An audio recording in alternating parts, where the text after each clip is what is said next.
एक प्रसंग आता है, एक बार गोस्वामी तुलसीदास जी वृंदावन आए।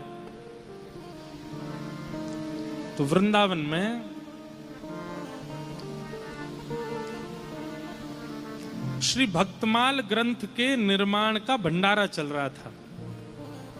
श्री नाभा गोस्वामी जी ने भक्तमाल ग्रंथ की रचना करने के बाद जरा भंडारा किया वृंदावन में। उसमें भारतवर्ष के सब संत आए, उसमें फिर गोस्वामी तुलसीदास जी भी आए। तो जैसे आप सब लोग इतनी संख्या में बैठे हैं, ऐसे ही गोस्वामी जी भी आए। तो इतनी संख्या में भीड़ बैठी थी, तो पीछे ही बैठ गए, सबसे पीछे बैठ गए गोस्वामी तुलसीदास जी महाराज। कहते हैं कि जब सामग्री परोसने का समय आया तो खीर परोस रहे थे सबको। तो आज भी वृंदावन में ऐसा नियम है कि जब कहीं जरा भंडारा होता है ना, तो संत जन अपने अपने टिफिन लेके जाते हैं, अपने अपने छोटे छोटे टिफिन ले जाते हैं। बाकी सब सामग्री तो वहीं पाके आते हैं, खीर उसमें भरवा के लाते हैं और फिर उसको प्रेम से सुबह पालेंगे, फिर रात में पालेंगे, थोड़ी थोड़ी ठंडी करके पाते हैं। तो खीर परोस रहे थे, सब अपने अपना बर्तन आगे करके उसमें खीर ले रहे थे। वहीं गोस्वामी तुलसीदास जी के पास जब खीर परोसने वाले पहुंचे, उन्होंने कही, कहाँ है तुम्हारा बर्तन, कहाँ है, बर्तन लाओ। तो गोस्वामी जी के पास तो बर्तन था नहीं। सोचने लगे क्या करें। अरे जल्दी करो भाई, अपना बर्तन आगे करो। तो कहते हैं कि गोस्वामी तुलसीदास जी ने देखा कि इतने रसिक संत जन वहां बैठे, उनके सबकी पादुकाएं बाहर उतरी हुई हैं। उनमें किसी महापुरुष की पादुका जूते की आकृति में थी, उसमें थोड़ा अवकाश था। तो वही पादुका लेकर के आए और आगे करके बोले, इसमें दे दो खीर, या में कर दो। तो जो खीर परोस रहे थे वो गुस्सा हो गए, अरे पात्र नहीं लेके आए हो, और ये क्या, किसी महाराज की जो पादुका उठा करके कह रहे हो इसमें दे दो। तो कहने लगे, नहीं भैया हमको इसी में ही दे दो, हमको इसी में ही पान करना है। अरे ऐसे कैसे दे दें, इसमें ये अपवित्र है, ये ऐसा। अरे नहीं नहीं, ऐसा मत बोलिए, इस जूती का कितना बड़ा सौभाग्य है।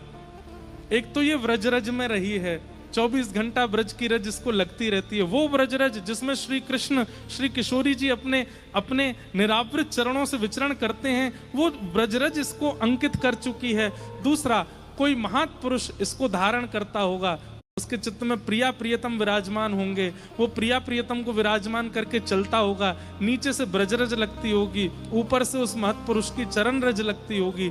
ये तो महापवित्र, इससे पवित्र पात्र तो हो ही नहीं सकता। अब तो मेरी भी हट है कि मैं इसी में ही खीर पीऊंगा। गोस्वामी तुलसीदास जी ये बात दूर खड़े श्री नाभाजी सुन रहे थे, जिन्होंने भक्तमाल की रचना की। और ये देखते ही उन्होंने चरणों में प्रणाम करके कहा, आप ऐसे ही गोस्वामी तुलसीदास नहीं है, आपको ऐसे ही राम जी मिल नहीं गए, ऐसे ही हनुमान जी 24 घंटे आपके साथ नहीं रहते हैं, ऐसे ही काशी विश्वनाथ आपकी रक्षा में तत्पर नहीं रहते हैं। आपका भाव संतों के चरण रज के प्रति, आपका भाव वैष्णवों के प्रति जो है ना गोस्वामी जी, इसी के कारण राम जी आपके हो गए, राम जी आपको प्राप्त हो गए। और उसी समय नाभा जी ने भक्तमाल में जितने भक्त हैं उन सबको तो पुष्प का दर्जा दिया, और श्री नाभा जी को सुमेरु, श्री गोस्वामी तुलसीदास जी को सुमेरु का दर्जा दिया।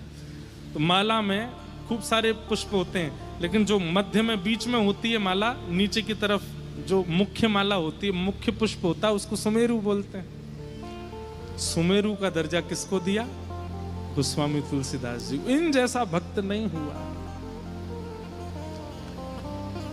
हमारी बात को बहुत ध्यान से सुन लीजिए। ठाकुर जी को रिझावे में मत लगे रहो, पूरा जीवन निकल जाएगा आपको, नहीं रिझेंगे वो। अगर रिझानो है तो कोई वैष्णव को रिझाओ, कोई रिझानो है तो ब्रजवासीन को रिझाओ, रिझानो है तो कोई भगवत भक्त को रिझाओ।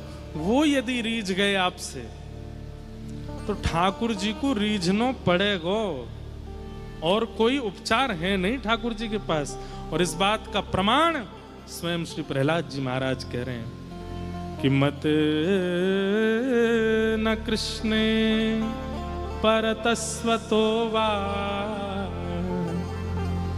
मिथो विपद्ये त्रिगृहै व्रतानाम् आदान्तगोभे विशतां तमिस्त्रम्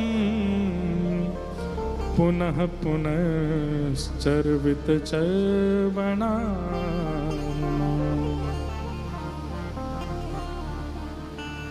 इसलिए किसी भक्त को रिझाओ, प्रयास करो कि हमारे भाव से, स्वभाव से, विचार से कोई रसिक हम पर रीझ जाए, वो हमसे प्रसन्न हो जाए। और वो प्रसन्न हो गया तो ठाकुर जी को प्रसन्न होना पड़ेगा, ठाकुर जी को रीझना पड़ेगा।